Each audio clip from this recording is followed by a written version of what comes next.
Welcome back, everyone, to episode 5 of the Clubhouse.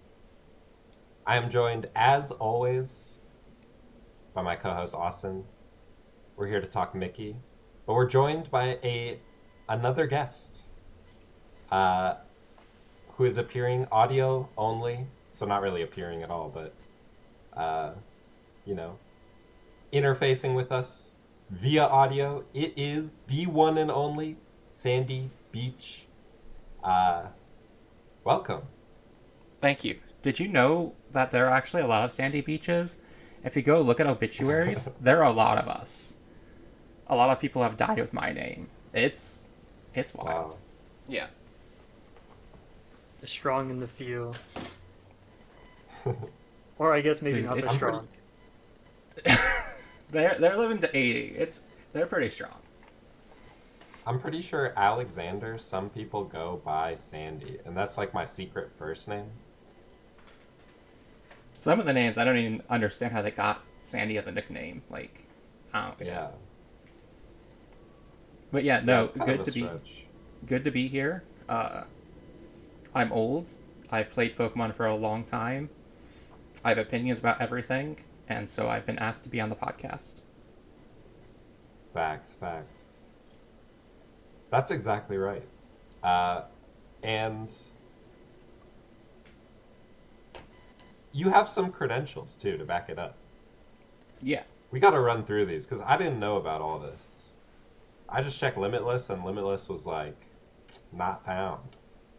Some No. of these are Ooh, accomplishments you can't even find on Limitless. deep cuts, deep cuts.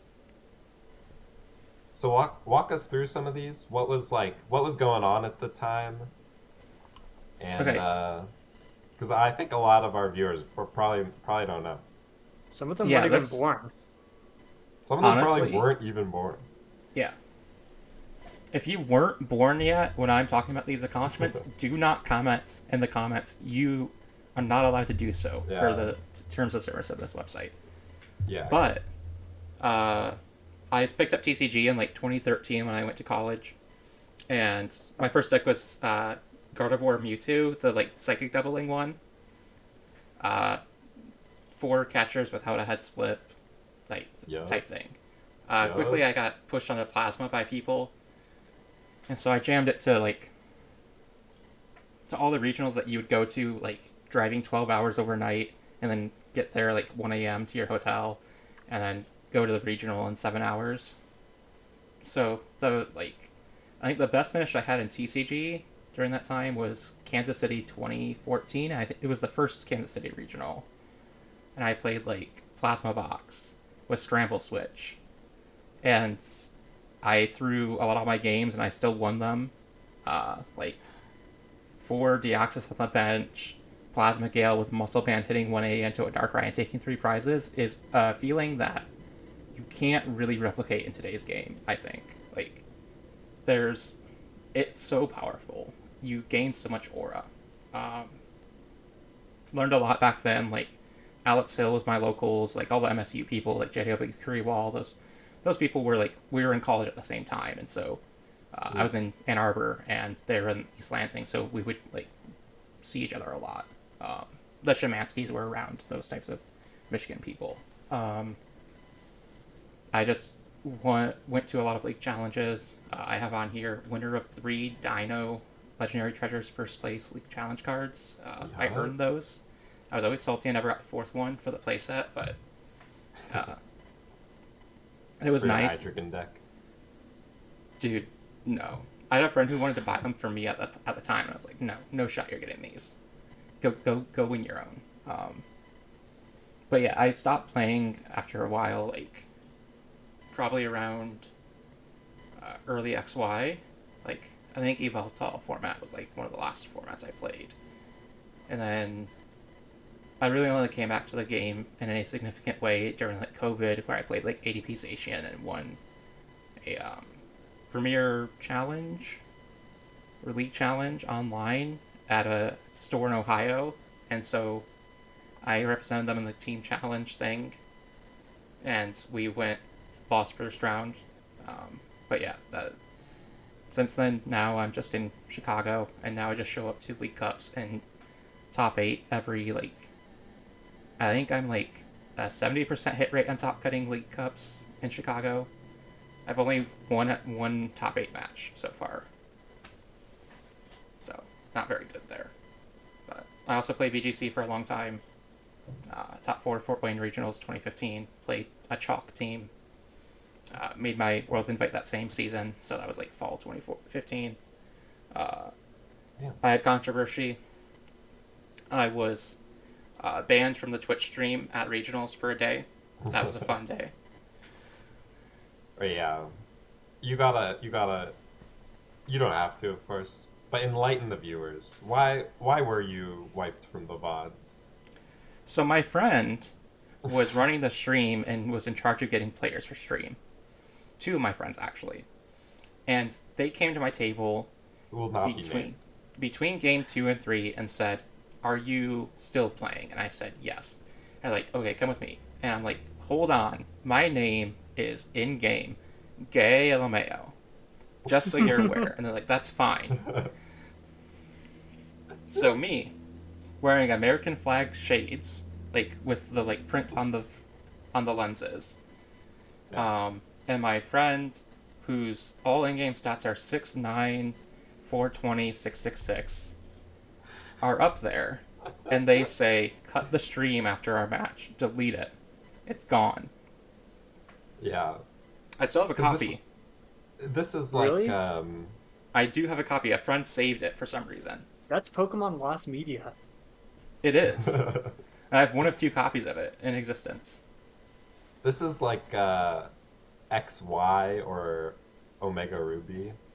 This was Omega Ruby. This was Milwaukee 2016. I think there was 2 Milwaukees that season, but that was like the winter one. And it was the double restricted. So we ran a team with if you go to the YouTube VODs now, you'll see that they do usage stats for Suicune and Destiny War somewhere in there. And that's because that was my team. Was Assault Vest Suicune and Trickroom Destiny War with Lumberry. But yeah, I was told, "You're not allowed to back on stream today," and I lost top 8 winning in on a 20% flinch from Dark Pulse turn 1 on game 3. Where if it didn't flinch, I just won the game. So they avoided a lot of controversy for the rest of the tournament. But yeah, so I've been around. So it's like cycling through your stats. It's like 69 eggs hatched, 420 steps taken or whatever. Like 420 battle streak, 666, like eggs hatched, all these other things. Notably, those stats that you could manipulate were not in the next generation of games. They still had like the same feature, but it was all like in-game information of like the battle. So we did change the Pokemon game for the better. Yeah, they're like, we cannot have this happen again. No. Game Freak saw and they listened. Yeah. You probably got to make your player character like your Nintendo ID or whatever someday. Their government name. Right. Are you thinking about getting back in the VG at any point? I have friends who come to me and ask me about it, and I'll like give them resources, but right now it feels like a game that is more so catering to like late teens, early 20s people who like are more attuned to like the esports scene, and I just don't have like the capacity to deal with that. And also part of the reason I switched to TCG is just better pricing. Like in VG, they never know what to do to give you pricing for tournaments, and so you end up with just like eShop gift cards or something or nothing, which is fine. Like that's totally fine. Like I don't need pricing, but it's like TCG, it's like less of an awkward deal, and I feel like I meet more people my age and more people like with my interests in TCG, so I just have been sticking with that. Yeah, I was at a VG event in my brief judging arc, and it was a much younger crowd than TCG. TCG is like kind of the Pokey Unks in a way, Yeah, the Pokey yeah. Boomers. All the Like, people who can afford to like continually buy cards. yeah, Yeah, it is hard because I played a little bit in middle school, and like the birthday money does not cut the rate that they sell those cards at. That was a pretty quick lesson. yeah, I had the same story. I don't think we've ever talked about our history with the TCG, but I first played in 2011 and I bought like the Durant mill deck because I got like Yes. most of it just from ripping packs. And then like the That was Mewtwo came out and I was like, well, there goes all of my money. And then I pulled a yeah. Mewtwo EX at the pre-release and a bunch of like 20-year-old men, I guess now, which are probably like younger than me, were like, I'll give you $50 right now for that Mew. It's like like these cards used to be like expensive. I don't think people this is like a back in my day type shit. But like the Yen Mega Primes used to be like a lot of money. Mewtwo's were a lot. And then fast forward, whenever I was in high school, I got back in, and this time I played Pyroar because that was also a $20 deck. I was not paying for an ace spec. Hmm. And then Shaman came out, and I was like, I can't afford this game no more. So I switched to Yeah, Yu-Gi-Oh. yeah. I think Shaman's what broke the game for me, where I just like was like tapped out. Like it was like $40 a Shaman. Mm-hmm. That was literally me too. Cards used to be like so much more expensive than they are now. Like I think a lot of people are turned off by like I don't even know how much Secret Box was. I think there was like one for like $15 at the store, and then Pheasantipity was like the other expensive card. Slime Catcher, I remember whenever that came out, people were charging like $30 for it. Um, but these are all one Yeah, ups. Like Yeah. I you're not bought my running prime those. catcher at such a sucker rate. I ripped yeah, mine and in a like box because it used to be Temporal Forces. It was economical for how cheap boxes were to just like buy a box, and then you would like Yeah. rip almost all the cards that you would need. So Yeah, yeah. Yeah, the playables were like pretty decently easy to get. yeah, Except for those like EXs and quite rare ones. I think like I started even playing junk it like arms. oh, I bet. Yeah, the catchers were expensive too, actually. Yeah, Catcher was Like expensive. when they were straight up boss. yeah. Um, They Neo Upper is like $16 right now. God, $16. I remember whenever That's that so was funny. 50 cents. Two. Yeah, I Yeah, bought yeah, mine from yeah. GG at 50 cents, and I was like, I look at Yeah, it now, I'm like, I'm so glad I spent that back then. yeah. Yeah, I bought like a $50 Plasma Blast booster box at New Jersey Cities in like 2015 or 2014, I think, over like Christmas break. And I went home and ripped it, and I got a Virizion EX, a Palkia EX, and a G Scope, and those were my hits. Yep. And like Yeah, there, the that hits was were it. so crazy. People like open like 3 EXs in a pack sometimes now. Like I got 2 EXs in a prize pack, and it's just like people No. do not know how bad it was back then. And like the distribution channels Yeah. of like secondhand market did not exist like at any close to the Yeah, scale yeah. we have today.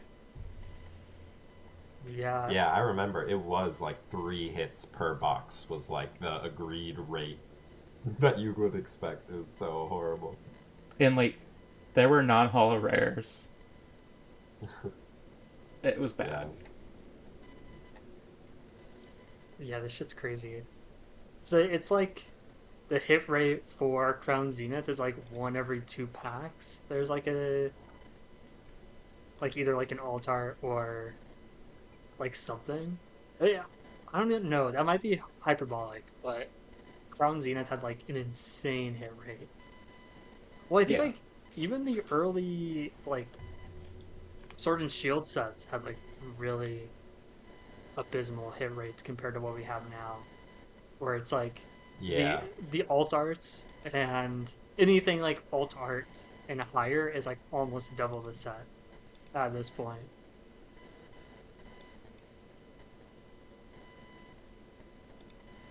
Yeah, it's whenever I see like friends opening packs and like they get like 6 things out of like an ATP, and I'm like, you don't know my struggle like from Yeah. 15 years ago. You don't know my pain. I got a Dark Explorers box. That was my big purchase when I was a youngin playing Pokemon. And I How, was chasing Darkrai EX, of course. No. how many dark patches did you get? Those were like $5 a piece when I started. I think I got like 2 or 3, because I still had a couple when I started playing again. I Okay, do that's think good. some of the adults at my league who are like great people, and I don't want to like slander them at all because they taught me the game, and like I owe them a lot, I think. But I think they might have hustled me for a couple of my playables, some of those, because I was probably like, yeah, trade me that so and so EX. That shit looks awesome. Put that in my binder. Rubber band that shit for next time. I don't think I was that interested in like catchers or verse seekers really until I got like focused on the game. Yeah, gosh, that was so long ago. That was 2 degrees ago for me. That's wild. Yeah, yeah. So Yeah, so what are we talking today? in your long history of playing the Pokemon TCG, what was your favorite format or a deck that stands out? Everyone hates when I say it, but trump card format was some of the most fun I've ever had playing this game. You just got to rip through your entire deck every 2 turns and then put it all back. I played I played a Flareon Vespiquen mirror at States, Michigan States in like 2015, and we trump carded every second turn because we were trying to prevent the opponent from doing damage. So like we would trump card at the start of our turn, put 10 things in the discard, and then knock them out in one hit, and then they would do the same thing. And it was, Yeah. and we also need to refresh our double color list because we only had 4.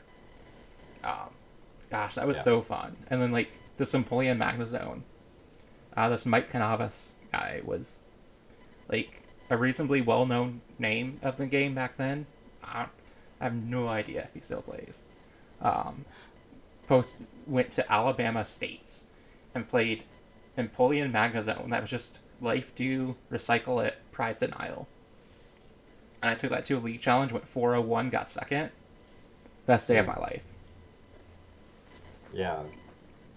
Well, I see some waters in here. You're hitting the attack command sometimes, right? I am constantly hitting 100 damage, and you cannot take a prize. No. No, Life 2 says you take 1 less prize when you knock out the Pokemon this tool is attached to. Yeah. So it was a And you're worse playing all legacy but energy. Jirachi. Single prizers, yeah. Yeah. Jirachi is That's there for like nasty. a panic button turn 1. Yeah, yeah, yeah.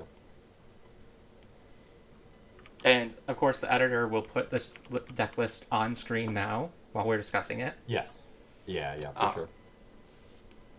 but yeah, it was like you also had Archies in the deck, so you could like Archies out an Empoleon or Archies out the one of Swampert that just had like I think it was Smooth Over from Macargo back in the day, where you just put a card on top, so you would trump card, Smooth Over your life due back on top, and then diving draw it into hand.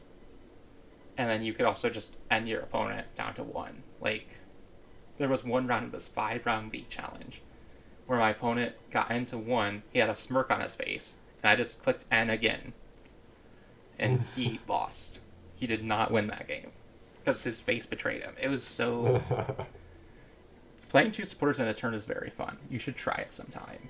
But if anyone wants to run this format with me, 2015 states, I will go proxy this deck and play you tomorrow.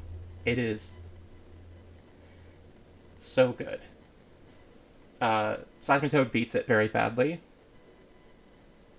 But aside from that, being the most popular card in the format, it was very fun.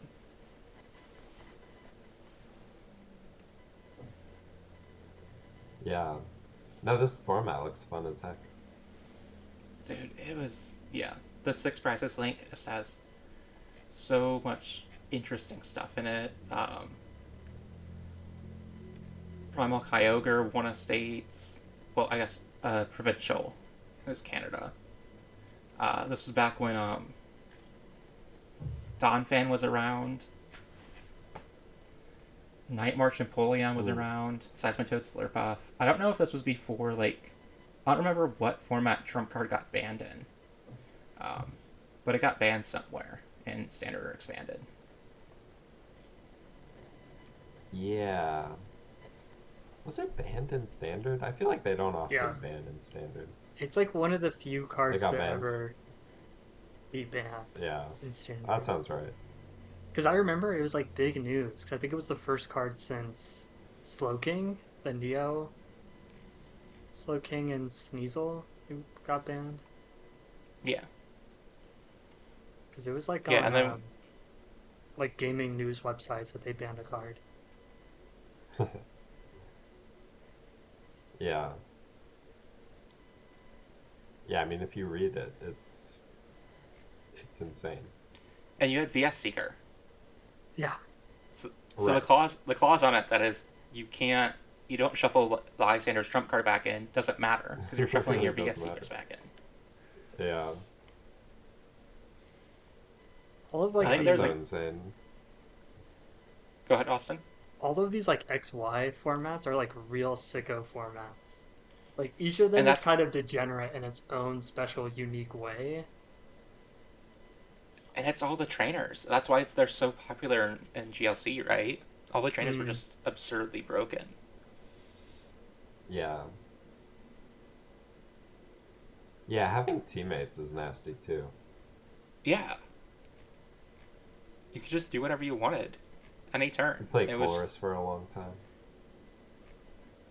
There was even some point where I saw, like, I think Nats 2014, a senior player was in finals, and they chorused themselves to 1 with Genesect with 3 energy on it, on the active, and got the G booster off the 1, and just knocked out their opponent's active. The entire venue was just like, what happened, man? There was not, like, a pop-off, but it was like... Aura was who fun. does that? Yeah. But yeah, play the trump card format. You don't learn anything about resource management, but you learn how to sequence a turn very well. Yeah. Dude, this is like play the game simulator for sure.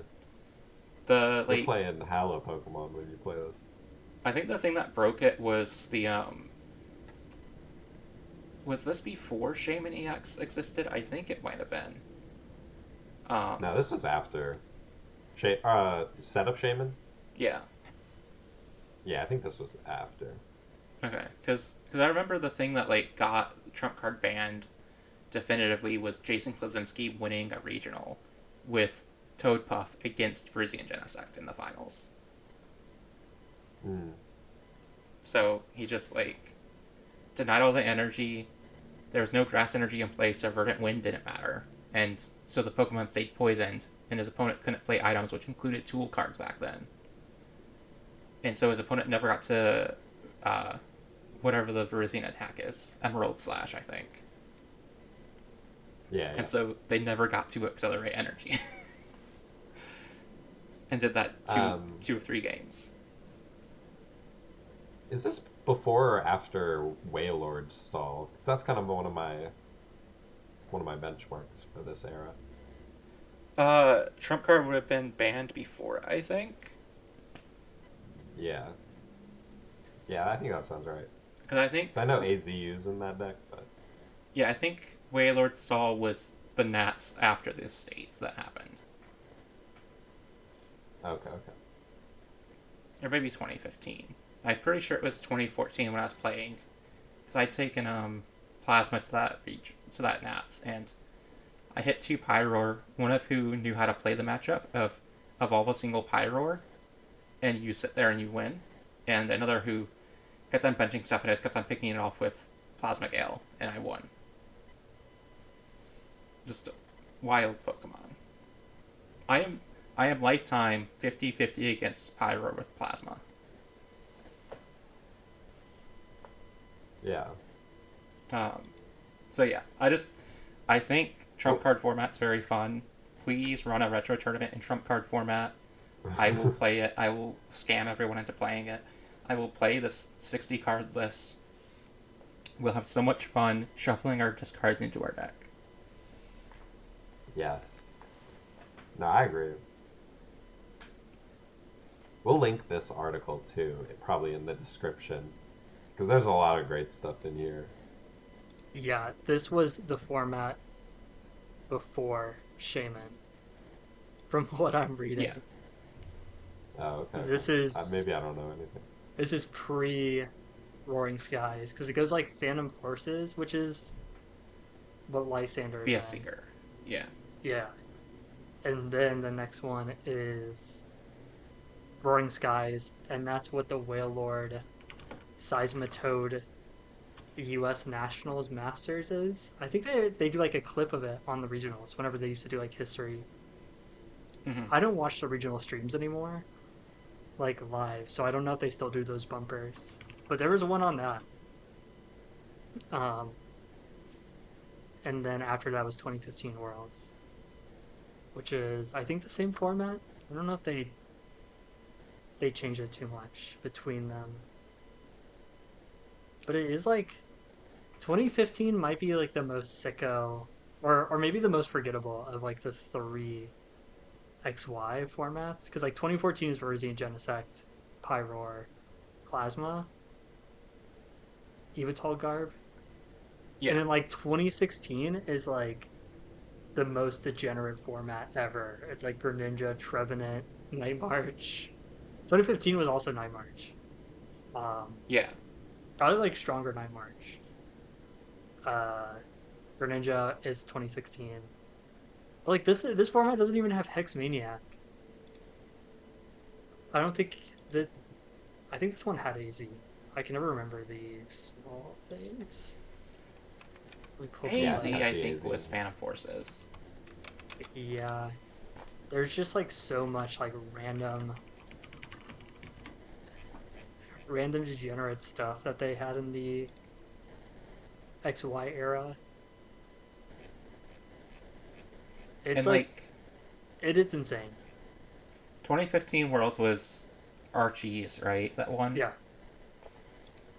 It's Archie's versus I don't even remember. It was a very quick World Championship. I think it's like one of the shortest turns, because I think it's like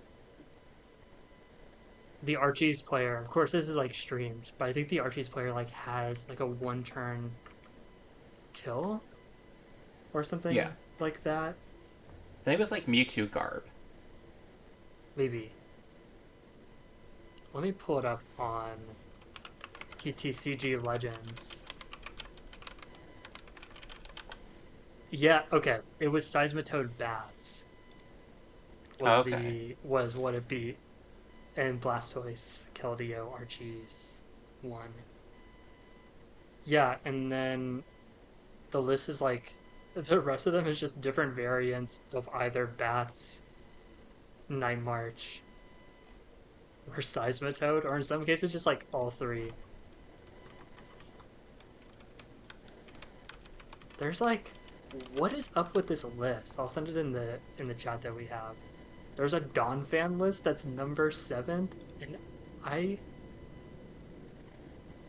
have no idea what this is. I guess what's confusing there? Yeah. Oh wait, Oh, sorry, no. You pivot into Robo 7. Is that the means? Wait, this is so cool. I know very little about I don't enjoy the XY era too much, going back, But I'll so I don't know too much about like the non-meta decks. I got really into 2014 for a little bit, and then have not cared to go into 2015 too much. well, you hit 40 base with spinning turn, right? Yeah. Then you have a strong energy, at least one, so that's 60. Then you have muscle band, so that hits you 80. Then you go to a robo sub. And I think the fighting stadium, that was a thing, right? So you do another 20, so 100. You have Karina to help facilitate all that by grabbing a fighting Pokemon and an item. Halucha was a free retreat mon that I think did 60 to the active if they were an EX. And it can't hit weakness. Yeah. But it had free 60 retreat. for one's kind of nasty. Yeah, you could just like get a free 100 damage turn 1 while you're setting up a Donphan or two. Yeah. You had focus sashes. Wreck was a good like one hit KO option. Focus Sash was good. Silver Bangle for an extra 30 instead of 20 was relevant on some things like 170 mons, I think. And Banalbi was there for Waylord, purely.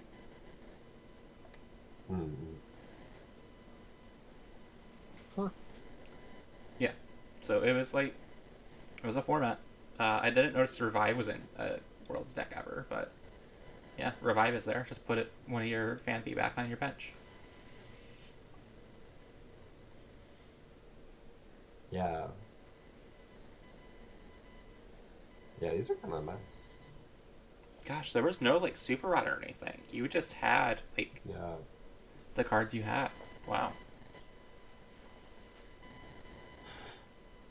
I'm trying to find recovery, but you just lost trump card. Before I would just count on my opponent to trump card me. Yeah, and I think Donphan was sort of like all around since Furious Fist in like that year. So it was very interesting, just like you would just play it constantly at locals. And Donphan was like a $10 card at some point. Hey. Because everyone bulked it. So no one had them like in storefronts. They were all sold in like 100 card bulk packages. By the time people like got around to like, because Robo Sub didn't come out I think till like Fan Forces or something. So like it didn't become a thing until that set came out. But yeah, it was a fun format. I really liked it this year, despite Seismitoad being really obnoxious. And I did like playing Seismitoad. It was fun. I got to flip a lot of coins. Sure, we love some coin flipping. Dude, give me a 50-50 on anything, and I will take it. 50-50 on my train being on time? I'll take that. It happens or it doesn't. What's the trade-off if it's not the 50%? So it's either like it's on time or like it just doesn't appear. It's like a minute late. I'll take that. I'll take that 50-50. No, that's not an equivalent 50-50. It has to be like... That is entirely equivalent 50-50. It's got to be at least 10 minutes. Yeah, 10 minutes I would say. You gotta like wait for the next train.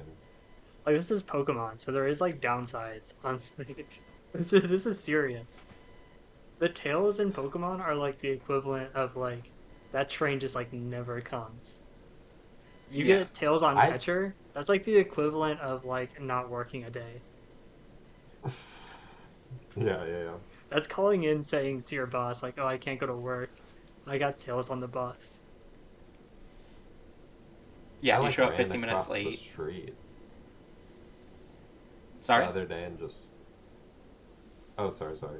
I ran across the street the other day trying to get the bus that was stopped at a red light. I like ran in front of 4 lanes of traffic on Peterson trying to get into this bus that was stopped at a bus stop.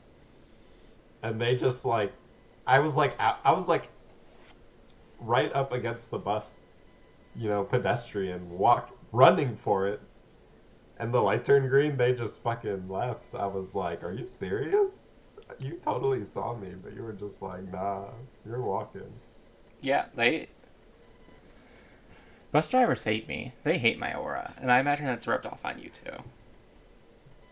It's why I This haven't is touched the ruthless. buses. Yeah. Nah, I love the bus.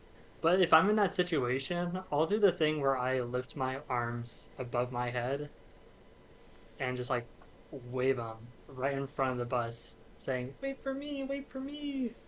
And they wait. You gotta lock eyes with the bus driver. If you lock eyes, they're like contractually obligated to wait for you. Yeah. I see. My tech was bad because I ran behind the bus. See, maybe that's where they got you. Why would you do that? That's throwing.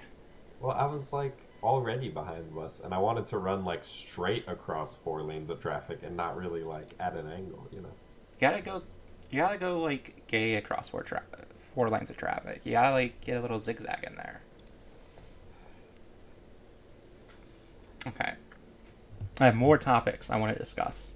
We've discussed at length that Yeah. I will, if you send me a DM, I will play the 2015 States format with you, and I will destroy you with Empoleon Magnezone. Bring your Seismitoad, and I'll still beat you. I will flip heads on that Plasma Freeze Cryogonal. Facts. Yeah, we have some other topics to discuss. For example, you've been kind of on a tear. Locally, for context as well, Sandy was briefly gone from Chicago, but just moved back and is playing in local events again. Of course, welcome back. But also, Thank you. how the heck are you, because the format changed too. Like, you were very strong before this move, and now are just back. It's like kind of a different format. Not crazy different, but like at least 4 new sets have like come out in that time. So how do you jump back in so effortlessly and start cracking kids open?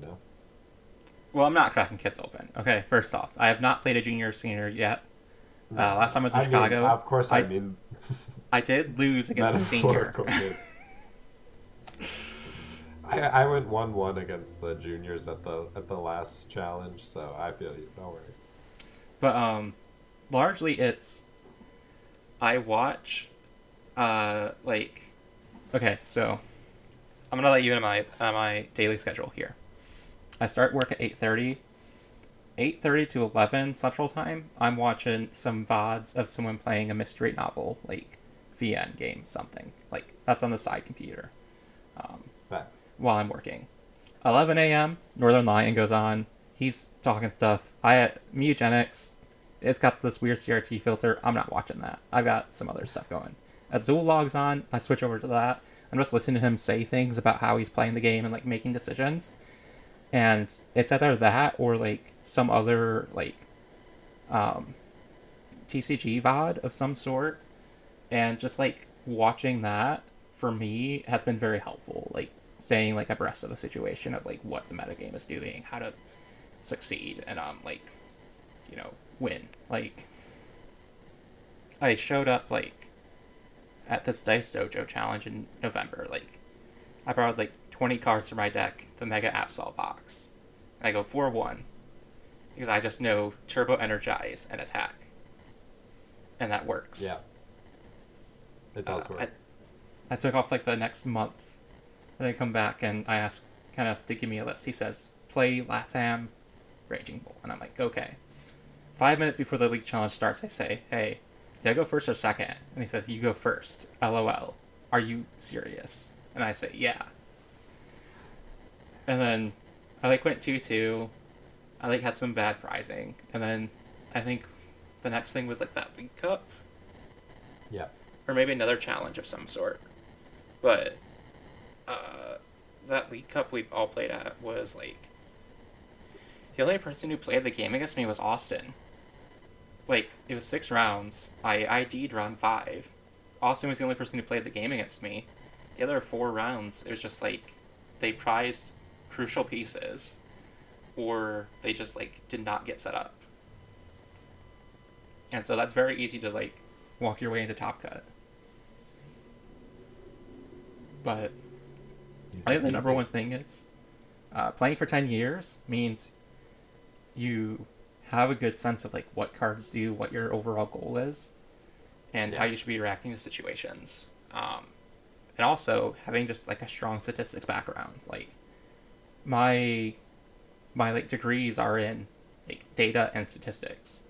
And so I have just a strong understanding of when I'm playing a card, what are the odds it's going to resolve in the way that I want it to.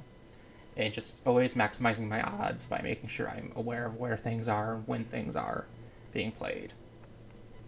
So I would say the first thing anyone should do to have success in this game, any amount of success, is go take a statistics course. Go watch some Khan Academy from 15 years ago on statistics, and then start just like studying like the types of statistics that you would need to generate like probabilities in TCG. If you can get to like a point where you are like 70% correct, you'll be much better than most people in the game. And that doesn't take much estimation. I've studied some math, but not like particularly statistics. I always try to like answer probability questions in the rulings chat, and I always get them horribly wrong. But I feel like I have a decent sense, kind of like,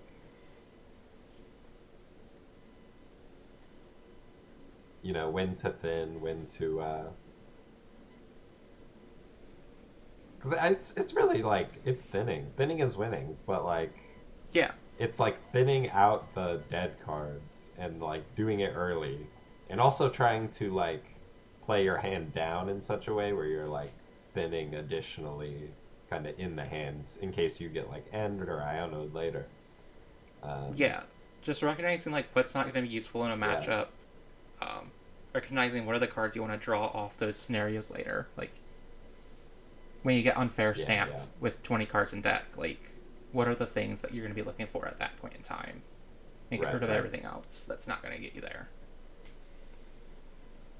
Like I think I played I played someone at a GG challenge. Yeah, because that happened. I went 4-1 at a GG challenge between the two things. And he ionoed me or something to 2, but I had like a third of my deck were boss outs. So I had 3 cards to get a 30% boss out. Right. So I got They're pretty good odds. Yeah. Yeah. And even then, if I don't get it, the game's not over. Right. So, like there was a lot of other cards on the deck that I could get that would help me get to that. So just understand statistics as like a base level thing that you can do in this game. It's all statistics. The prize cards make it more complicated. If you ever take a statistics like question of like what are the odds I'm going to hit this, someone's going to actually you with prize card situation, and that prize card situation never changes the answer more than like 0.7 percentage points. And don't fall into the trap of caring about that. It does not matter. Like generally just know like the odds of like stuff if like one thing is prize of the 4 or something, right? Like don't get caught up too much in it, like, but just have a sense. Right. And it's like play 2 if you really need that. Play 2 outs to something if you know it has to be part of your game plan. Yeah. Like you can't fix prizing trolley, but like you can like in game just maximize your odds to get that boss out. Especially if like you know one's prize, like understanding like the situations of like when take a prize is correct and all those different things. But also just it's a game where at some level you're relying on your opponent's draws to be worse than yours. In like any given game. And that just is sometimes just a major factor. And recognizing that is like a real thing. Like Like, it's Right, just... right. That's how VGC felt for me a long time. Like, in 2016 Yeah. was like, my opponents are just not close to how good I am at the game right now. And, like, that feels really, like, egotistic, but, like, it was just, like, people were not running, like, competitive teams or, like, knew what they were doing with them. And so it was, like, I don't feel like I'm winning on skill. I feel like I'm just, like, skill gapping. And that was, like, also part of why, like, more recently that trend is reversed, where people are way better at the game than I am. Because they have... the resources have become so great. But, like, at TCG, that's also exists now. There's coaches. You don't need a coach. You can get a coach. I'll tell you what a coach will tell you right now. So every time you play a game of Pokemon, ask yourself, like, a couple questions. Every turn. Every single turn, ask yourself this. Ask yourself, what should I do at the end of this turn that promotes my chances of winning? Like, that increases the chance of winning a marginal or great amount. If your chance of winning is increased by knocking out your opponent's only Charmander, try to think about what is the best way to go about KOing that Charmander. Right? Like, Yeah. you should have a game plan and understand what your deck is trying to do. So if you can't answer that question on a given turn, or, like, consistently, go find, like, a resource someone has written for the deck that you want to play, and read it and internalize it. There's lots of guides, Metafy, people's Patreons or Ko-Fis or whatever. You'll be able to find them, ask around. Just know that, like, there's a lot of knowledge people are writing now. I'm sure there's still article sites. I think PokeBeach does articles in some capacity. Six Prizes I don't think does articles anymore. I'm not fully aware of what all is there. I haven't gone looking too much, but find this written work and understand, like, what are my decks trying to do, what's my opponent's deck trying to do, and how can I kneecap it in any way. Yeah. So, like, if you That's can't true. answer the question, what should I do at the end of the turn, take a step back and, like, go back to the drawing board and figure out, like, who can teach me what I should be doing at the end of the turn.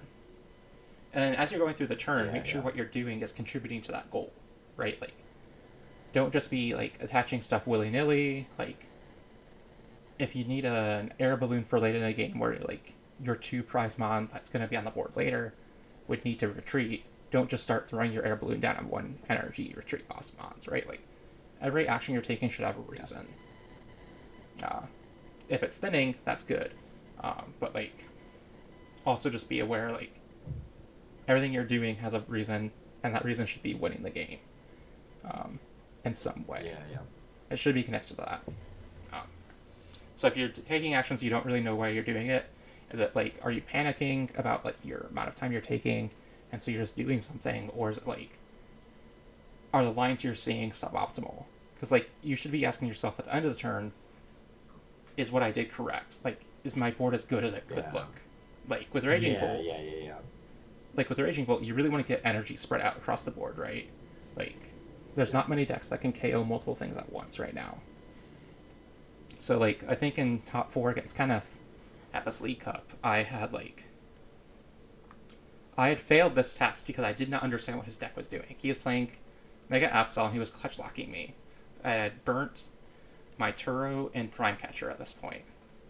I had eight bench Pokemon, all my energy were on the board, and he gussed up my Sandy Shocks. I have a Noctowl with 80 damage on it, a Noctowl with 90. I have a Fanrotom with 60. I have a Ogerpon with 200 on it. And he's clutching my active Sandy Shocks. And I see there's an Artisan on my deck. And I realize that's the only way I can win the game. What? This sounds like a Kenneth game. Yeah. And he hasn't IO'd me in a while. And the goal is now get to that Artisan so I can bump my energy off the board and Sada's it back to the Sandy Shocks. I only have 1 prize left. Because the active Yveltal will faint to anything the Sandy Shocks does. I just have to get 3 energy on that Sandy Shocks. So I have, like, 10 cards left in deck. I eventually draw an out to the Noctowl, which is a Night Stretcher. So I am able to Night Stretcher that Noctowl back, go get my Artisan and a Sada, and then I just do that, where I bump all the energy with the Artisan. I magnetic absorption. I have one more energy left to attach from hand, I think, of some sort, and I Sadas, Plus the Sada, yeah. and then I just KO. And like I was able to Nice. piece that together after failing like a lot of these checks. I still don't know how you're supposed to in that game win that matchup without like overbenching. That's just what the deck tends to do. But I don't have to care about it. Yeah. Like I was thinking to your point, like, oftentimes I have to, like, just swing into an active. Like, oftentimes your turn is like, okay, I'm looking at all my lines here, and like, I can't do anything more than like, I can't do anything more to my opponent than like, just knocking out their active. So when I reach that conclusion, I always think to myself, next, how can I like knock them out minimally resource wise so that I can commit as much of the rest of my turn and the rest of my resources to like loading up a strong board. And this is like in particular some GLC. And I don't think every deck is like trying to, quite literally like attach energies, for example, but either like building your hand or taxing your opponent in other ways. Like, how can you kind of like minimally kind of reach some threshold of value and then like spread the bounty everywhere else? yeah, and so it's just making sure that like you're progressing your board say in a way that it's you're not going to lose the game because of the actions you're doing, right? Like, yeah. Exactly. Like I think you play Terrabox in Standard, right? And like that's very similar to Raging Bolt in that you're doing your Noctowls and stuff. A lot of that deck is how can I do what I want most efficiently with my Noctowls that I have access to. Right. How can I sometimes you have to double Noctowl and it's so awful. So it's kind of like an exercise every time of like, how do I kind of minimally commit these so that I have them for later when I really need them. Yeah, you're going to have like at most 4 Noctowls in a game. Like Raging Bolt, sometimes I'm able to like Turo and Noctowl mid-game.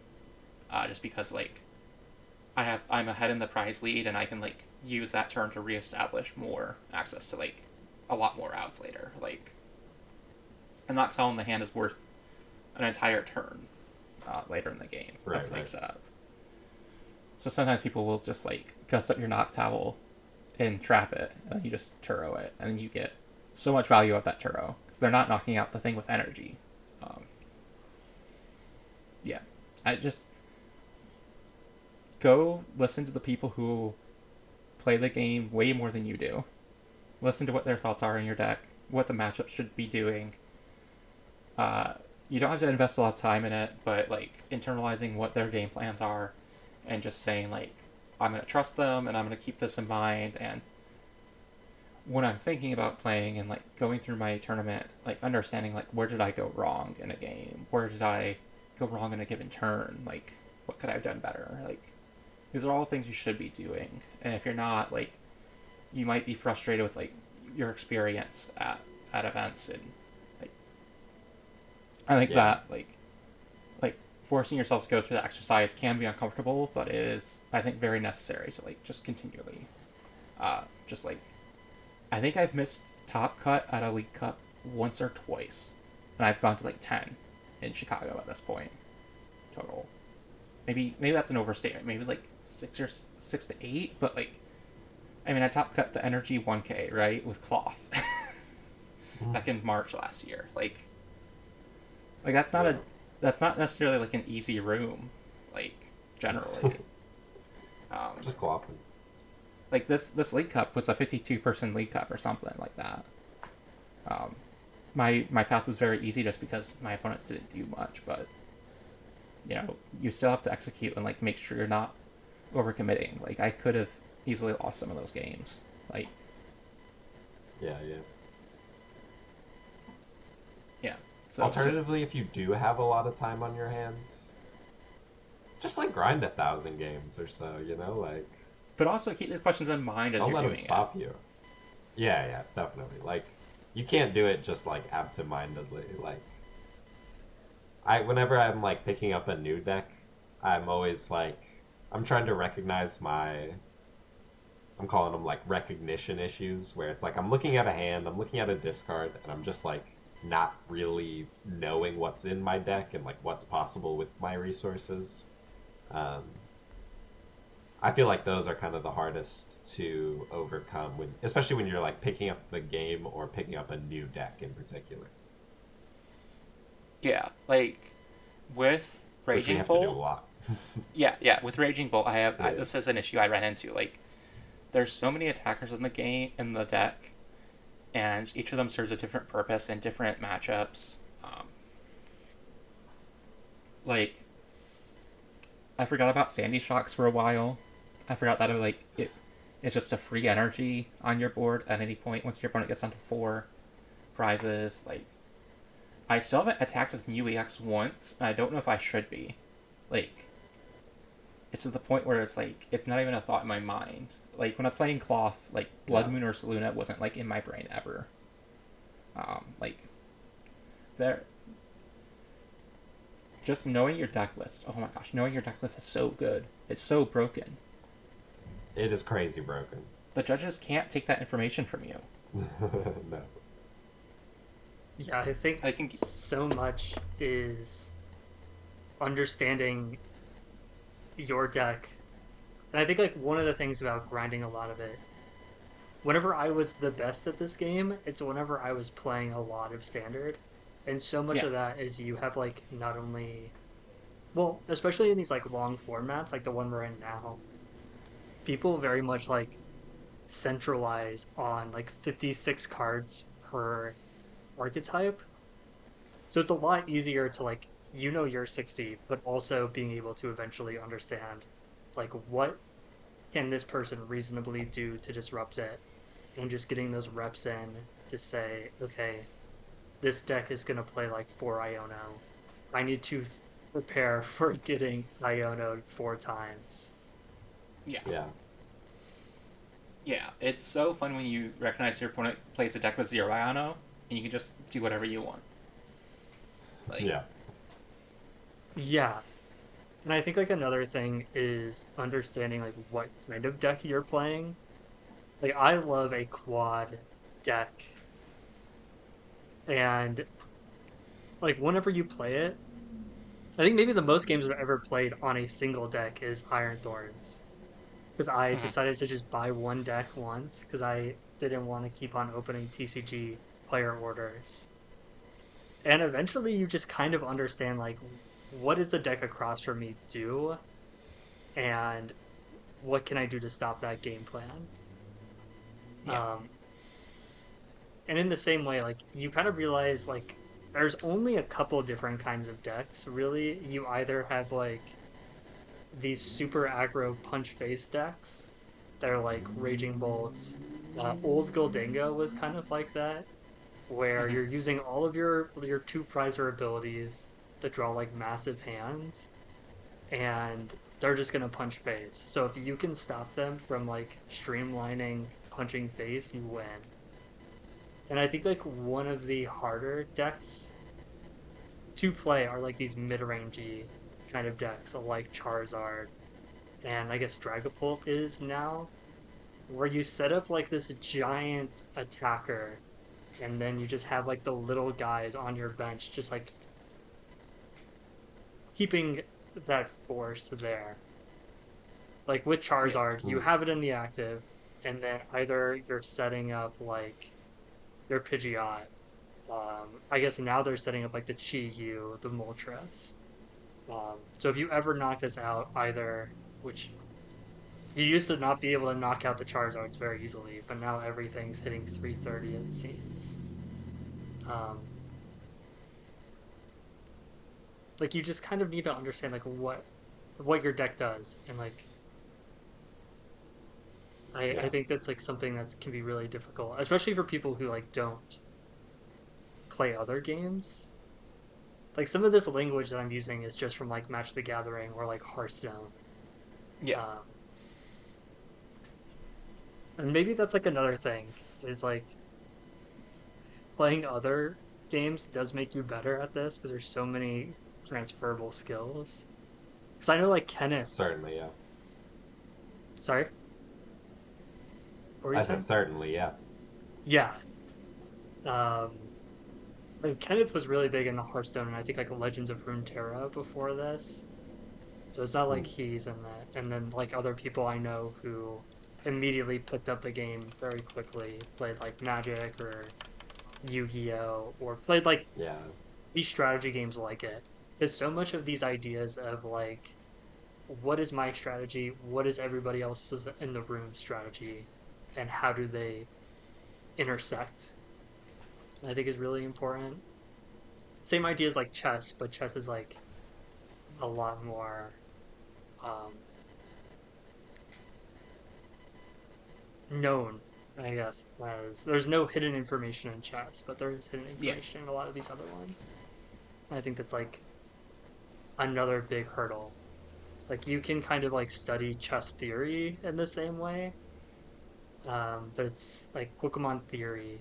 Of course, the game like moves a lot quicker, but like a lot of that theory in Pokemon has to be very foundational, I guess, for the most part.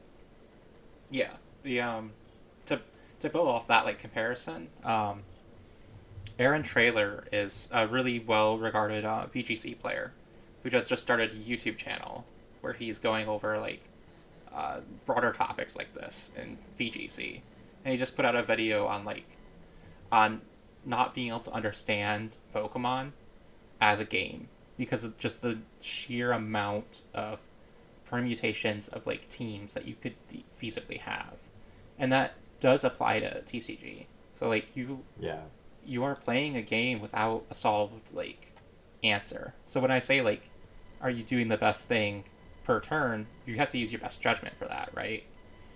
Whereas like chess, you could just say you could go to the computer and it would say yes, this is the best move you could make in a given turn. Yeah, and Yeah. so much of this is just studying. It's studying patterns of like what people are doing and how they would what their plays tell you about what is in their deck. No, yeah. I think that's such a critical mindset to keep is like the meta is not like it has not come from up here. Like we are doing like a collective research project, and like this is the best we've come up with. Basically, there's nothing like special going on. Um, like yeah, we only have like what we collectively put together, and like you know, I think this is like more true for like some GLC, but like deviations are like important and like a very necessary part of all of that kind of growth and like building upwards. Uh, yeah. Yeah, the gosh, I just had it and I forgot it. I think I'll that's like say, what's so great about like these TCGs, um, or anything that has this kind of format. I think like League of Legends has like the same appeal. Anything that's like a live service, because I guess like Pokemon in like an abstract way is a live service game, yeah, where Oh like yeah. because we are like steadily drip fed new game pieces essentially, Right. like the of course they eventually do retire like these old game pieces if we're gonna talk about that in this sense. Like it's very difficult to like solve the game. Like I think Yeah. as an example for like Magic, there is this kind of new format of pre-modern. So they have like the modern format, which is like the equivalent of our expanded, where it's like they pick this set and it's everything from then on is legal. Pre-modern is everything before that set, and like right now, like there's a lot of like experimentation in that format, and the debate is like when are we going to solve it? And like it's a really interesting debate because Pokemon has had this discussion for a while with like RSPK or even like the 2010 retro format, there is like evolution, and like people are re-examining it and saying like, actually like maybe this deck wasn't the best, and it's actually this deck. Um, and we could have been playing these cards to counteract like these two. Yeah, yeah. And I think like we just don't Yeah, spend it's like enough his time. base fossil. This game is very Yes. high variance. Yes. And I think like And even in like low variance formats, like there's a lot because the game does go through periods where it's like coin flip palooza to like every deck is like very consistent. Like I feel like right now decks are very consistent. yeah, it feels very consistent. Like I'm getting my fan rhythm down like turn one, like 85% of games, right? Like, and then the entire game just goes from there. I have like, if I get Ionode, I have 8 other outs to get my next Noctowl and stuff. Like, I'm not relying on like Cramomatic coin flips and stuff like that. The yeah, like I also think the number one thing people need to remember is every tournament has to have a winner. Like every tournament has to have a winner. That does not mean the winner is good at the game or their win is indicative of anything in the metagame. Their opponents Right. could prize all of the essential pieces to their deck every single game. That does not mean that they are the best player in the room. That means they had the most successful tournament run. And I think that gets lost on a lot of people, like who try to read tea leaves of tournament results. Like we talked about this as like a community in the Discord a few days ago with like Japan City Leagues, but also this is like regional results. Sometimes you can just like understand that like a deck list isn't good even though it won an event. Like sometimes it just is not good. It's just they hit the right matchups and their opponents didn't play the game effectively, and like you can Yeah, and then recognize they'll that say sometimes. some shit like, "I'm a results-oriented player." That shit makes me crazy. I think there was some player who like was playing. They were playing a deck that just lost to Golden Go, and they played 0 when it was like 20% of the room or something, and they made top 8 at some regional, and everyone was like, "Oh, this deck's so good because it made top 8," and it's like they played 0 auto losses essentially. Like that was 20% of the room. Like Yeah. They're like, "I'm gonna just sack this 20% matchup. LOL, it's gonna be fine," and it literally was.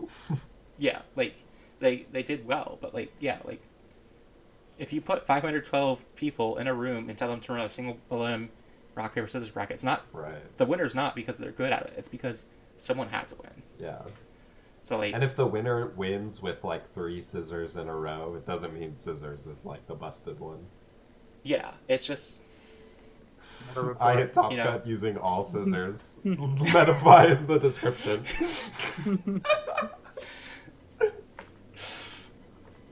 that's the thumbnail Oh for my this God, episode. Yeah. Oh yeah. my God. Yeah, it's just like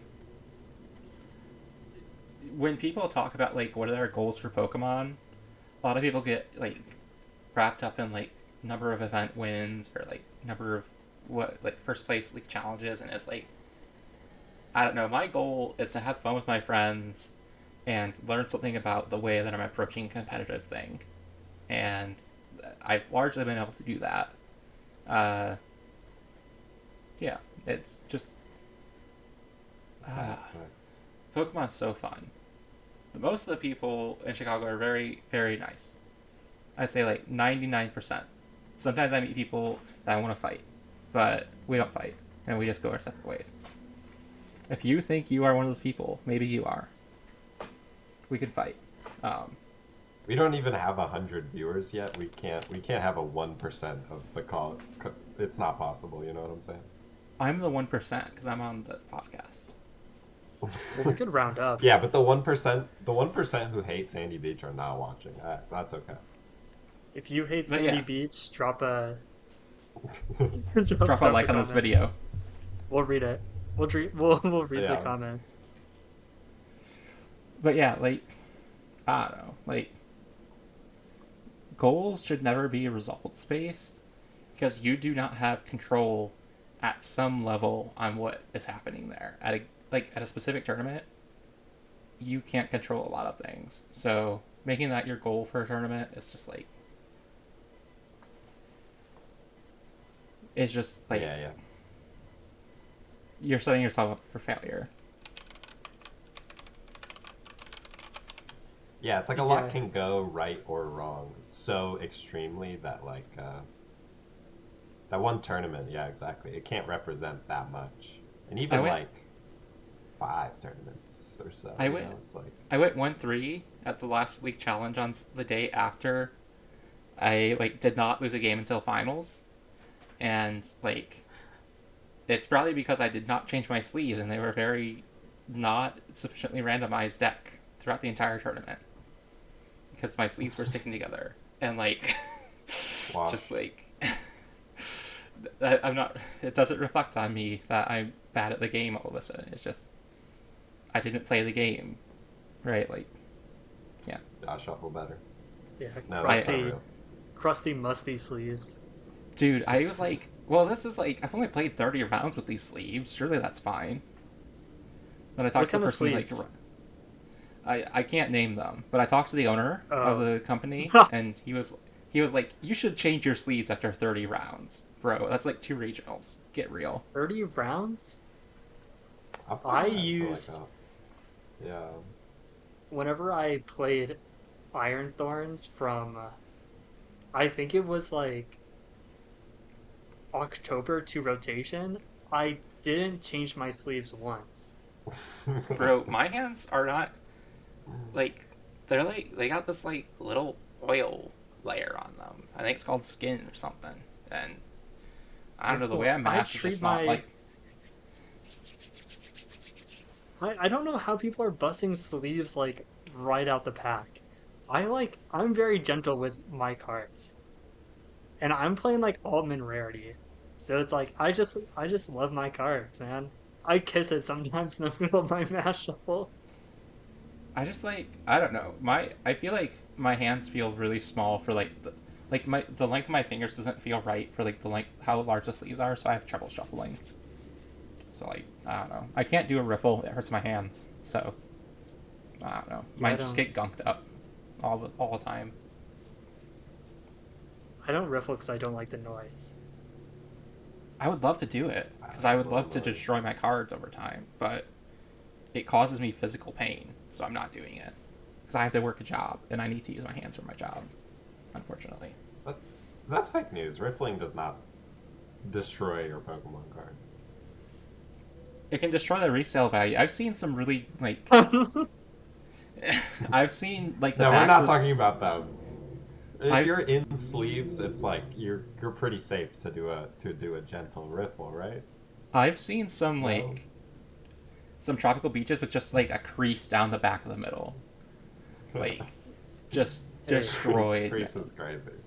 No, that's LP. That's LP trust. That's LP.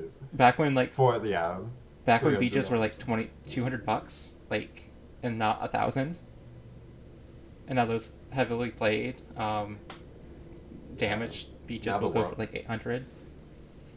The world's ones are like 200 now. Oh my god! I sold one for $10 at some point because I was like, "Damn, this is not a useful card at all. I'll sell it." Before GLC existed. Yeah. Okay, speaking of resale value, I need to go on a soapbox here. Yes. Let's pivot. Let's pivot to the last topic. Talk to us. I won't try to belabor the point for too long. We've been going for over an hour now. Here's my theory. I gotta scroll up in our Discord chat because I had written stuff down. So first off, I want to talk about when you play, not when you play, but when you place an order on TCGPlayer and you order like 4 10-cent cards and shipping is $1.37 or whatever, and postage you see on the envelope is like 80 cents. That feels bad. I feel like a terrible person every time I do that. Because I know they're like, they like have like the cardboard like little envelope thing that's like made specifically for cards to ship, and that's like do not fold or Yeah. do not tuck. It says do not tuck because I know that the trans people I know love taking pictures of it. They have Do not that. talk. They have it in a team bag taped to the paper, and they've got like a label printer, so it's all nicely put together. The envelope's not like a light envelope; it's a heavy envelope, and it's well sent. And it probably took them like a minute or two to put that together, and then they had to take it somewhere to drop it off. And they made like 10 cents, 20 cents off that transaction, and it took them like at least 5 minutes total to like do all of that, and they might have lost money with like the shipping materials, and that feels bad to me, and I don't like feeling bad, right? Like I want to feel like a person who's improving the world when I do something, and it's just I am having trouble supporting TCGPlayer as a platform because it's just I run into those situations a lot, and like I am very grateful to have good local card stores, but at the same time, a lot of times they just don't have what I need. Like I haven't been able to find Hilda's or like Dawn's, so I had to go place an order for them. Yeah. And stuff like that, and it's like, and I oop. Yeah.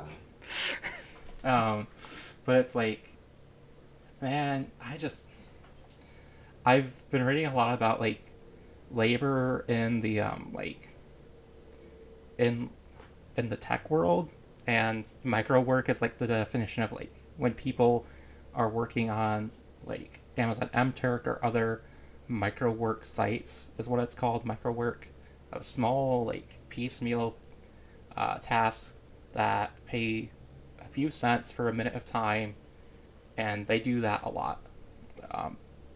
To me, like TCGPlayer orders that are that size feel like that, and I don't know how to really deal with that. Like, I feel like I work essentially a nonprofit. I do work that supports data that is informing like policy decisions or supporting researchers in some way to better the world through social science research in some way.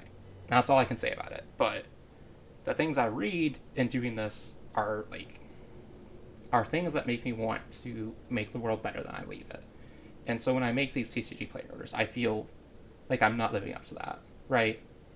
And so I'm just at a loss right now of like how to better like get access to these things that I want to play a hobby, right? Right. Without supporting an extractive platform. Yeah. Because TCGPlayer is taking some cut from every order, or they're taking some platform fee for the seller to be there of some sort. I don't know the specifics, but they're not losing money in any way. No. Yeah, I feel like this might be a minority opinion. It might be a thing people feel when they place these orders as well. But I wanted to bring it up because, like, I'm thinking a lot about labor and like growing wage disparities in the United States at least, and that's more of a global trend. And like, yes, this is a political topic, but like, such is life. That is the world, and like, we're engaging to ask people to like spend time doing a thing for us that it becomes political very quickly. Yeah. Right. And to pay them for their time fairly. Yeah. Like. It's the sense of like, in a perfect world, this is like a job that is like, I don't know, somehow more efficient or effective, where it's like, if we're actually like piecemealing 5 people to grab like 3 cards each out of their bulk boxes to like envelope to me for like 30 cents profit, it's like something's gone wrong here in the chain. Yeah, and like, we also have to recognize that like these cards would not be as cheap as they are if this system did not exist, right? Like, yeah. Because Austin, like, we were back in the day, and David, you were too. Like, Troll and Toad was like the main reseller. Yeah. Who sometimes had like you had the TOs had their own stores. I think like Collector's Cash was one of them, but like there's always issues with like Yeah. with like condition and stuff, and but now If it's Trolls and more. Toads had sold out, you were just like shit out of luck. Yeah, yeah, you couldn't find them. Like you were, I think someone said like 2011 Nats, like yeah, Mega Primes were like $60 and sold out at the vendors, and like they were begging to be able to buy them from players for like $40 to resell them or something, like Yeah. stuff like that. So there's this ambivalence, this tension, in like existing in this thing that we call a hobby that is inherently like very consumerist, where it's like I want to spend. I have found a lot of friends, a lot of companionship through playing this card game, but also I'm contributing in a way to this extractive economy. This extractive like contractor platform type deal. So I don't know. Some people probably don't think that's a problem. Like it's a free market or something, and some people maybe have stronger opinions than me. I know David, you know more about like what's been going on with TCGPlayer like as like an employer recently, but like Oh yeah, yeah. but I Yeah, just yeah. I just feel bad whenever I order like 3 10-cent cards, and they come in an envelope, and I'm like, well, I don't really know how to rate this transaction. I just placed an order with like 10 different sellers, and like I can't figure out how to like pare that down even smaller, and now I've got like 10 reviews to go write, and I don't know what to write on these reviews because it's like everything needs a rating now. So I'm not even like Yeah, giving yeah. back. Yeah, I think it's really Yeah. interesting. It's, I'm thinking about it from like an individual business perspective. So I guess like a part of why the game is so cheap. There's a lot of reasons. One is a supply of cards. Like there is so much product out there. So like these Yeah, cards are not individually worth that much. But also like Pokemon is like a lot of people's passion, for better or worse. Like and I understand like okay, there's people who are probably making a pretty like sizable amount of money off of just running their TCG Player store. And TCG Player does like a lot of the hard work of like yeah. getting new customers, like managing the payments, Inventory telling I think it management. like yeah, it does all that for you. But like I can't imagine that and of course, well, I think there is this idea, and it's not just with like the or Pokemon and TCG Player, and it's like the extracting value from your hobby. Yeah, And I think that's like something that like I struggle with a little bit, where I'm like, there was like a huge rut like after rotation where I'm like, what am I getting out of this hobby? And I came to the conclusion where I'm getting nothing out of the Pokemon TCG, and I'm fine with that. yeah, Like I just show up like once or twice a week and I play my little card game. I go 3-3 if I'm lucky, and then I go home. Well, I get food with some friends and then I go home. And I think that's fine. And I think there's like this pressure that some people have even at like a local level to like go positive on Pokemon TCG, where yeah, it's like oh, I need to like I paid $10 or I don't know. I paid $25 for a League Cup recently, and there's people that are like, I need $25 back from this. And if not, then I am a failure. And if like a store does not let a certain amount of people go positive, then like we Oh no. we can't do it. It's Which not like true. It's not true. I think it's like and it's not just Pokemon. This is like in a lot of things where it's like you yeah, have to find a way to turn a hobby into a side hustle.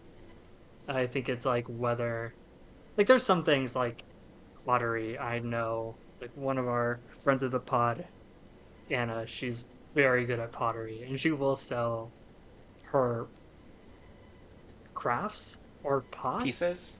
Pieces, yeah. pieces, Yeah. pieces, uh, Facts. and like I think I that bought she's at one. the level. Yes, I I bought think one. like I bought one for a friend who's it's like a Altaria Swablu little cup. It's so nice. But yeah, go ahead. yeah, and I think that like she does enjoy it, and of course like she is good enough to probably make this like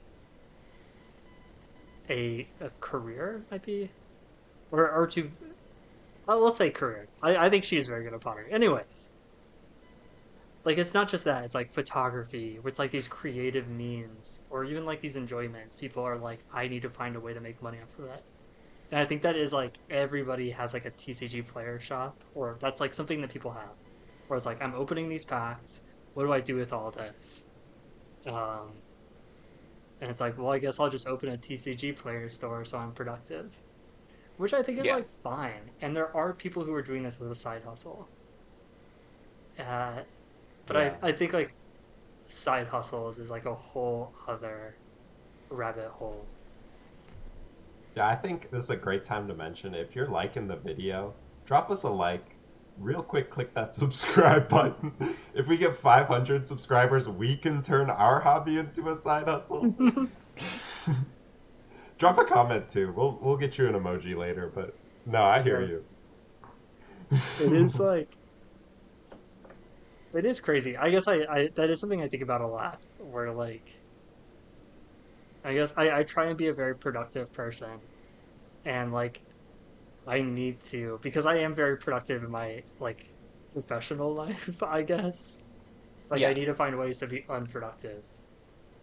Um, which is fine. And I don't think it's like unnatural to like it's not saying like, oh, if you want to make your hobby your career, like there's nothing wrong with that. But it's like this kind of societal pressure or idea of like, when are you gonna turn this into income? yeah. And this is like probably exacerbated by social media, seeing the success stories and not so much all the failures. Like you're seeing the 0.1% who are able to like convert these things so often, and that's building that societal Yeah. pressure. Um, as I've gotten older, as I've aged in my 30s, I'm like reevaluating my position within the TCG, and I think everyone should do this from time to time. Like, I think everyone who's mad about the Discord age restrictions thing that happened this week should reevaluate why they're using that space and like reevaluate their relationship to it, because like if a thing is not bringing you joy, or like a change of the thing can like hurt your enjoyment of it, like you should reevaluate that and like figure out if there's a thing you can change. And like yeah, you can go like Austin, you're not just getting nothing out of it, you are like seeing Yeah, your friends and like having a communal space, and like that is like very important. Like that's why I'm doing it right now, is like I haven't really like set up roots in like other communities in town as of yet. I did blow off some people tonight to like do this because I went out last night with Oh. other friends. So no karaoke tonight for me, Go ahead, name them. but send them the pod. we'll record the pod at karaoke next week. Ooh, If Sandy stood you up at karaoke tonight, drop a microphone comment emoji in the comments. But yeah, like yeah, I think a large part of it is like it is hard to like see yourself putting money into a thing. Like the $25 league cup, I was like, I'm getting as much as I can out of this. Because I'm asking if we wanted to split prizing, and I was like, no, I believe in myself to win more than the split, because I want to make a point. I want to stubbornly say I Yeah. can. I want as much as I can out of this, because $25 to me feels like a ridiculous amount to ask for a league cup entrance. Um, I'm trying to rip some retro packs to destroy speculative value on sealed product. no, that only drives the speculative value up because there's less sealed. I do have a Sun and How can Moon I pack right here. destroy speculative value in the TCG? Because I thought I could rip retro packs and just like get the duds out. just go CT Because it scan does all of them. increase like card population. Go CT scan all of them and label them. I Just don't write on think Sharpie. opening packs doesn't destroy speculative value because it would imply that the value is connected to like supply by any means. Where like the card prices, especially in like old cards, maybe this is a whole other episode. The economics of it are like detached from reality. Like Yeah. there is Right. this picture, and it's like an airplane hangar, and it's full of base set booster boxes. That's how much like WotC cards there are out there. And of course, Right. like that's just true of all Pokemon cards. There's like very few rare ones. So you like ripping a pack of Sun and Moon, which I was just showing, like that doesn't actually matter to the value of the pack. It's like what it's the perceived rarity of it. Right. And like all of this, maybe we've talked a lot about card prices. Like it is like more demand than supply. Yeah. Yeah. But yeah, and that's how I feel like always the sealed. Like people always comment that like sealed product is worth more than even sometimes like the best hits you can get out of the pack, or like the 1 in 1,000 hits cost more than the pack, but like the 99.9% of the rest of the packs, like you'll never ever clear that value. The gambler's premium It's Right. also is people just like collect sealed.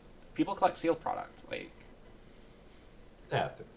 yeah, I like sealed because I like the pack art more than I like the cards, and I like it's very I don't know. I think it is like a different appeal to it. Like with Pokemon, like as a hobby, there's just like so many different avenues to interact with it. And like yeah. some of them are even detached. Like I like retro. I am not buying retro decks anymore. Like I have a No. printer Mm. and I'm proxying that. Like I have a 2010 gauntlet that maybe I'll walk through once we are really starved of content, The which might be happening next episode. Uh, that that employee at Magnezone, I put it into the Limitless builder, and it gave me an estimate of $155 for that. And I think a That's lot not of that crazy. is because of the Piplups, because they're legendary treasures, mm, Radiant Collection. Um, but yeah, like, yeah, I yeah, like just the game is very accessible outside of standard because well, retro is maybe the most accessible format to play because so many of these the communities are like accepting that the barrier of entry is so high. If they want anybody under the age of like 25, 30, they need to let you proxy the cards. and they have tools like TCG1, whatever the other simulators are that are like built for those formats because there's so few players. They want to make sure that anyone who wants to play can play. And yeah, Yeah. yeah, And I'm very I think that was like another thing is like everybody at a certain point who like loves the cards goes through like a period where they're like, "Oh, I like you're anti-proxy." And I think like as you kind of develop at a certain point, you say like if I want to play with anybody, like I have to be fine with proxies. yeah, And I do understand that like there is a like a difference in like how proxied and unproxied cards feel. And like I think a lot of people who do have proxied decks will say that like they eventually want to build them out with real cards. But it's like playing Pokemon is always better than not playing Pokemon if you want to play a course. yeah. Yeah. Especially that format that like is gonna scratch your itch. Yeah. It's just worth it. I played 2013 briefly with Marnie, and it was like cathartic because I was just like a little kid and I was getting beat up by Rayquaza Eels all the time. That was like the big deck when Dragons Exalted came out, and I got to play Dragon Eels, and I was like, oh my god, this is just as easy as it looks. Just Yeah. Yeah, attach the fire, eel, eel. you got your float stones. You got You go float stones. You rush in every turn. It's so easy. I will also say I think there's an entire like economics thesis that you could write about the TCG player market price graph and its impact on like perceptions of worth. Like I think Yeah. that is like an evil thing and is not helpful for the community. Um, Yeah, I think it's also I just kind like of like it. I think it's Well, I guess that's interesting. why you'd write a whole thesis.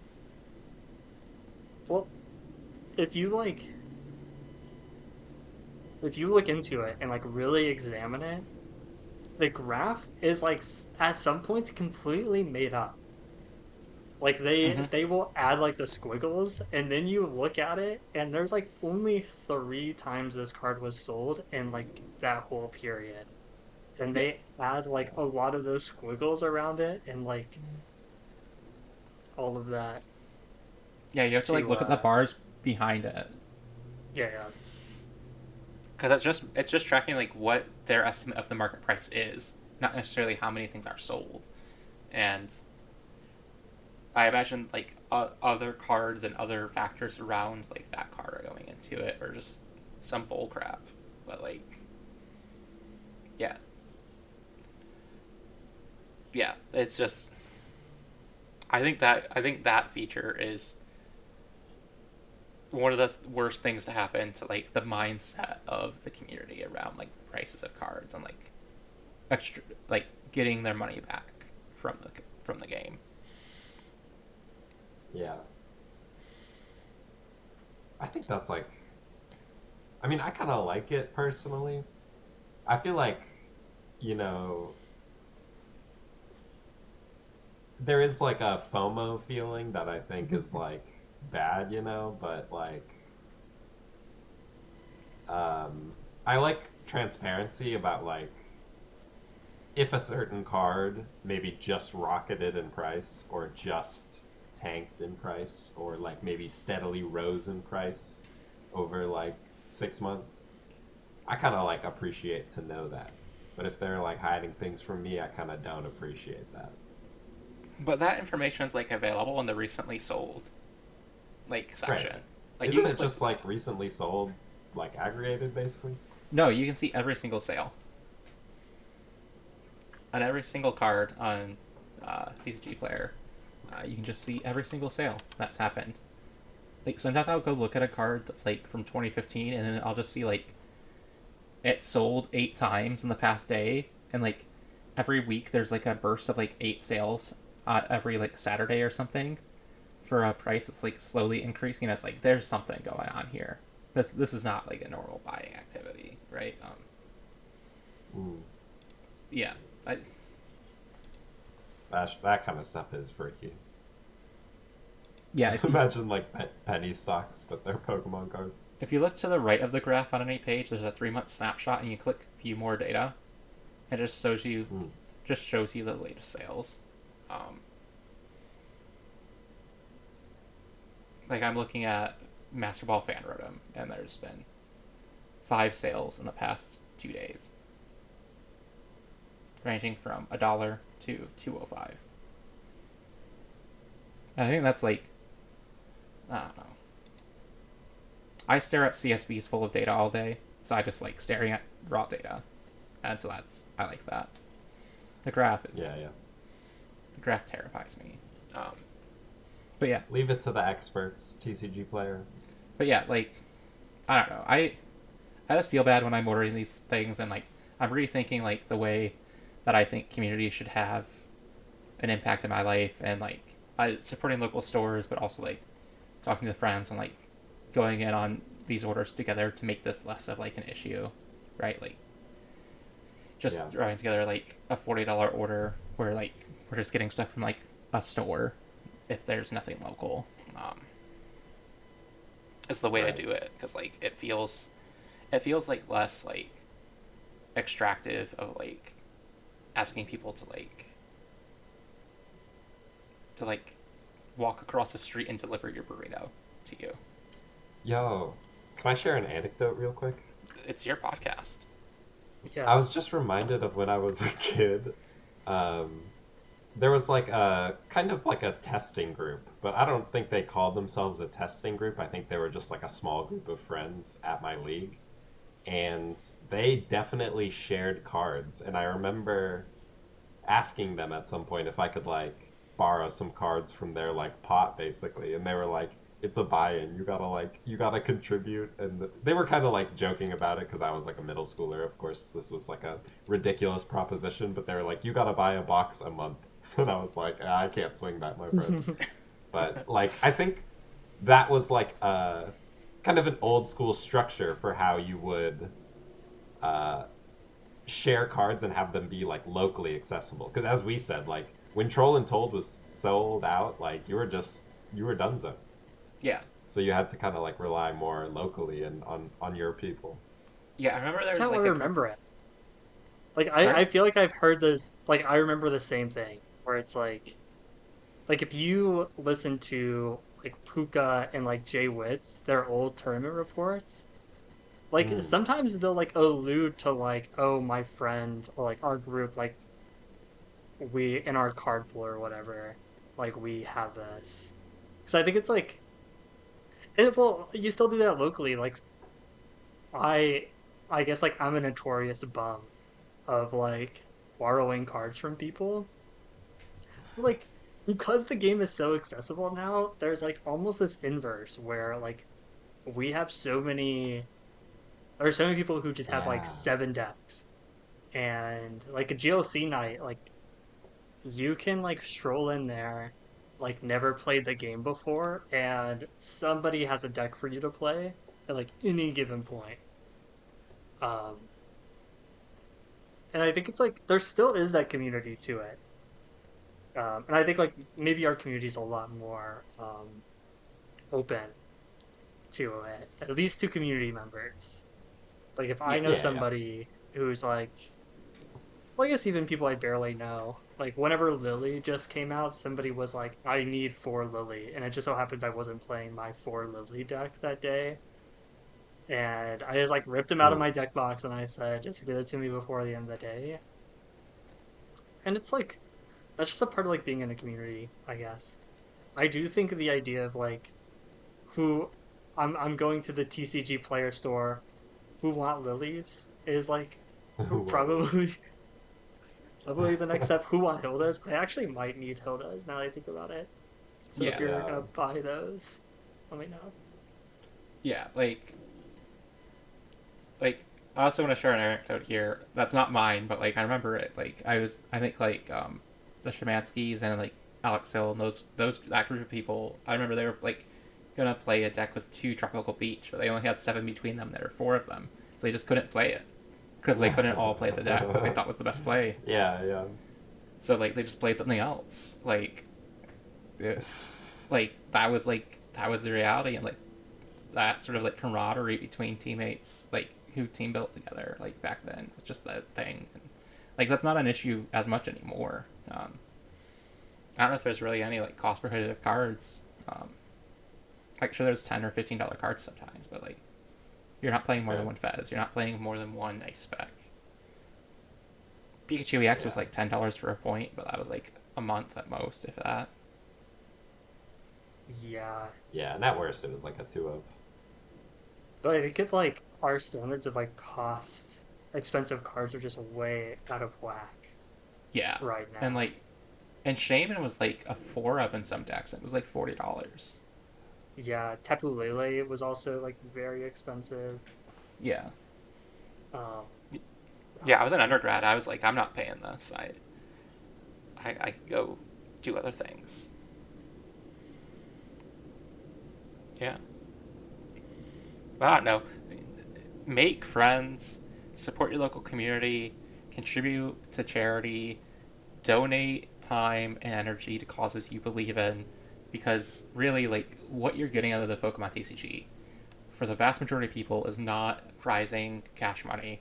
It's being able to go to a place, have fun, you know, go work in a soup kitchen together, go donating your time, and like feel included in something, right? Like that's what it's about. And like I'm gonna keep on being bothered by these orders from TCGPlayer. I'm gonna try to like just like buy everything at once and like try to go in with friends and make sure like we've got like a nice equitable way to like do things where we should do that, where it feels like I'm not like ripping people off of their time. Yeah.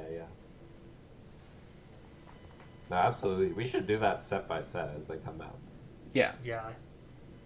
Because we're also like, we are the kind of freaks who are all like, yeah, I need like 8 of those, you know, Randy uncommon card. Yeah, and like gimme, you know. We'll be at all the events, right? Like. Yeah, exactly. But yeah, I think like you don't have to be like aware of your impact on the world like constantly, but like in a hobby, it feels like it should be a thing that you're thinking about and like, you know, is what you're doing like maybe not the best, and I'm gonna keep on caring, so I'll try to model that in some way. But I think that's really all I have to say. Find me and set me down with an Empoleon Magnezone deck, and I will play you. I will make sure you take no more than 5 prizes. Because you need 6 to win. Where can people contact you? You're pretty MIA. Yeah. Email. If you email me at clubhouse@c.sandybeach.me, clubhouse@c.sandybeach.me, I will respond to you. Unless you're weird. We'll link it. If you're weird, then like I'll probably just be like send you 3 question marks and just be like, what are you doing, man? Like like go get a job. Like But if you want to play 2015, if you want to play 2015 and you're in the Chicagoland area, hit me up. You can probably play that on TCG1 as well. I wonder. I'll have to ask some people I know who use it to see if they would support trump card and stuff. Ooh. I think that should be fine, but like if you just leave the trump card on the board and just shuffle and discard. I'm scrolling through the quick play formats right now. Because I wonder... there is like an unlimited, unrestricted. Ooh. So you could probably play like these sub-formats there. Austin, you would love Flareon Vespiquen. I know you would love it. Your battle compressoring... Vespiquen. You're battle compressoring so many times. You're like making so many decisions. You're using Archies to get your Empoleon out. It's so good. You get to propagate your execute. Oof. I love propagate. I actually just became the proud owner of my very first propagate execute. Bam. Look at that. I love that card. It's beautiful. That's in my cube. I think I just put 1 in though. That card's so good. I think I owned a gold one at some point. Okay, before we go, I need to tell you about the folly of Bitcoin. I fall. Hey. So, when Ultra Ball was set to rotate, the black and white one, I bought 4 gold Ultra Ball for $160 and resold them 2 weeks later for a profit of $20 to a friend. Go look at the price of Ultra Ball now. Feel the Bitcoin effect of speculative markets with me. Yeah. That'd be like a couple thousand. 10x that, right? Yeah. It'd be like a couple thousand for those 4 now. Yeah, that's tough. But I was in college and I wanted money. 1800. Yeah, and it's like you can't really know that stuff. Dude, who knew that they were gonna just print Ultra Ball in every format ever? Yeah. Yeah, fair. But yeah, I'm all out of words to say. My throat hurts. So, flame me in the comments. Flame me in my email. Do not contact my employer. No. No, definitely not. Honestly, for all I know, No, yeah, but check out. you're not working. Bro, the amount of crap I give my employed friends, I better be working. No, yeah, we'll have your stuff linked. We'll have that email. We'll have maybe your Twitch, secret Twitch. I don't stream much, and my VODs get deleted, so you'd have to like line up like a lot of things to be able to see me live on Twitch. So no. Okay, not linking the Twitch. But check out Sandy Beach. Check out this six prizes article because there's crazy lists in here. Yeah, it's And so wild. yeah, keep it local. Keep your mind out of the gutter. You know, have some fun. Or don't. Dang it, enjoy the dang Pokemon game.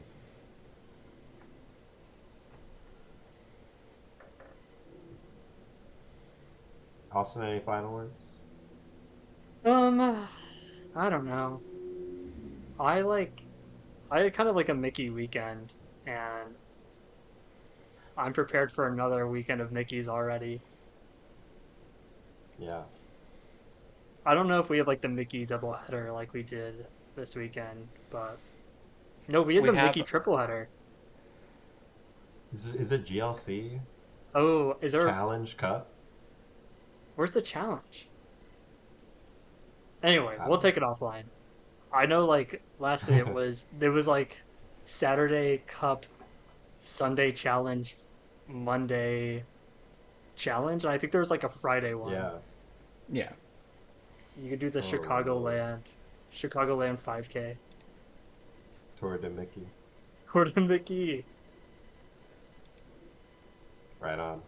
Well, I'll see you there. To our Uh, viewers, you gotta drop a microphone emoji if Sandy stood you up. Otherwise, just a regular beach emoji. You already know what it is. But yeah, thank you, of course, for watching. Take care. Have an excellent day, evening. This has been the Clubhouse. bye.